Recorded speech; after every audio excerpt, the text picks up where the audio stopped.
The world is a dystopian society because of technology.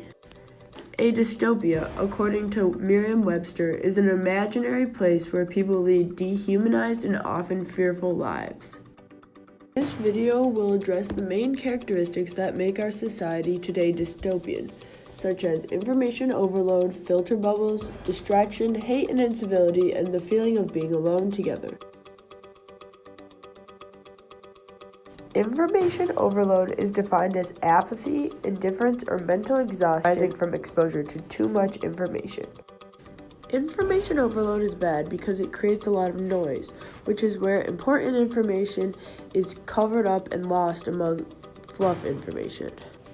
The flood of information refers to how people feel like they are drowning in information and do not know what to look for or what information they should turn to. Finally, information overload leads to overloaded circuits because people in society won't be able to function with all the information they have coming at them. Filter bubbles have become very prevalent in society to make it dystopian. In fact, as of December 2009, there is no standard Google, meaning that every person has a different Google based on their search history.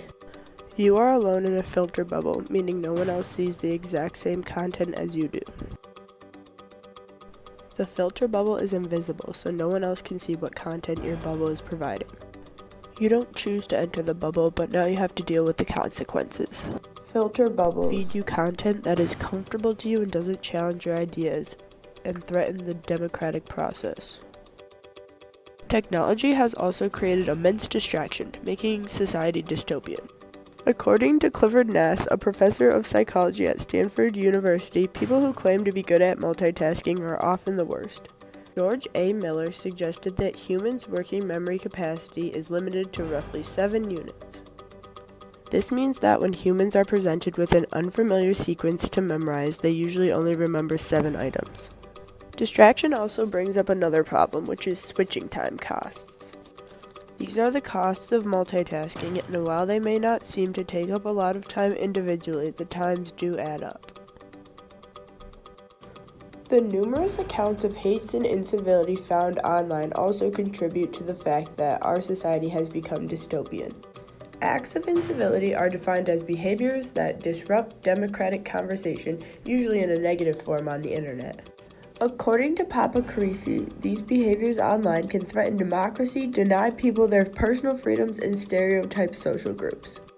This is a real problem in our society. According to Pew Research Center, 73% of online adults have seen someone being harassed in some way on social networking sites, and 40% have personally experienced it. Along with 92% of internet users agreed that social networking site interaction allows people to be more rude than they would be in person. With all this technology, it would seem that everyone would be more connected. But you're wrong. People now are alone together. Since everyone's always looking at their phone screen all the time, there's a loss of face-to-face interactions.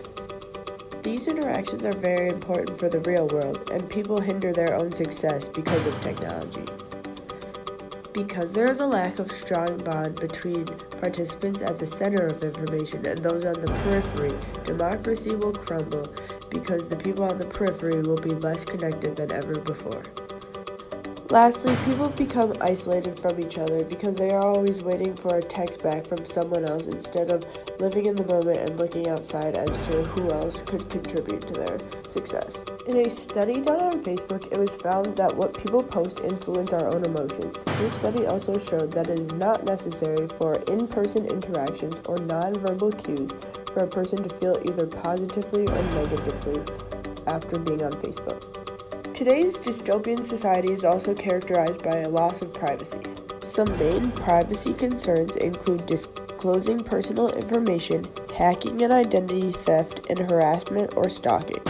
In an experiment done by IT security firm Sophos, a fake profile was set up on Facebook to see how easy it would be to friend people for the purpose of identity theft. 41% out of 200 people either revealed personal information or immediately friended the fake account. In conclusion, today's society has not become an ideal place to live due to technology. This has been caused by the excess amount of information in circulation and limiting people's ability to challenge and advance ideas through filter bubbles. Similarly, technology is a distraction, and all that is on the web leads to less productivity. There is immense hatred that people think is okay to say online because they do not have to face the person.